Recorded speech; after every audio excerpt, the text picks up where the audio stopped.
భారతీయ జనతా పార్టీకి only parliament ఎలక్షన్లోనే సీట్లు ఓట్లు వస్తాయి, అసెంబ్లీ ఎన్నికల్లో రావు. ఇది ప్రూవ్ అవుతుంది. గత 3-4 ఎలక్షన్లుగా ప్రూవ్ అవుతుంది. అసెంబ్లీలో కూడా 85 ఓట్స్ వచ్చినాయి.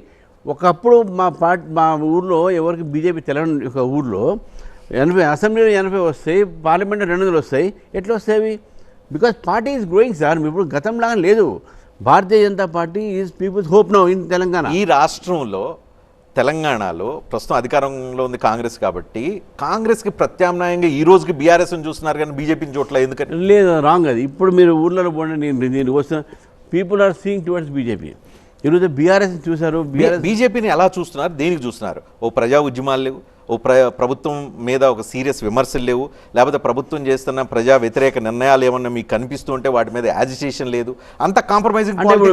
బీఆర్ఎస్ ఏమైనా చేసిందంటారా?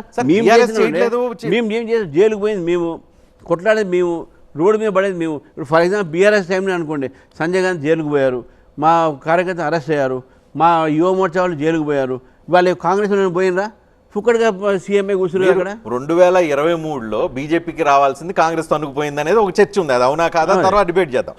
కానీ ఇప్పుడు భారతీయ జనతా పార్టీ గత సంవత్సర కాలంలో కాంగ్రెస్ అధికారంలోకి వచ్చిన దగ్గర నుంచి ఒక సీరియస్ యాజిటేటివ్ ప్రోగ్రామ్ కనిపించడం లేదు.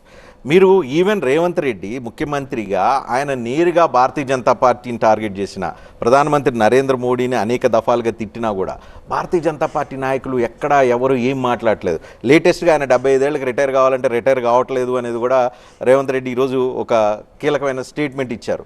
మొన్న అంతకుముందు ఆయన ఒరిజినల్ బీసీఏ కాదన్నారు, అంతకుముందు ఆయన ఫేక్ సర్టిఫికేట్లు పెట్టారన్న. ఇన్నన్నా కూడా భారతీయ జనతా పార్టీ తెలంగాణ నాయకత్వం ఎందుకు నిర్లిప్తతో నిరాశతో కదా ఇవాళ 5,000 మందితో ఇవాళ ధారణా చేసింది. ఇవన్నీ కౌంటర్ చేయడానికి కదా. బీసీ ఫేక్ బీసీ అంటాము, ఇవన్నీ అంటాము. 75 అవన్నీ అసలు చర్చ రాలేదు, వీళ్ళు తీసుకొస్తున్న చర్చ.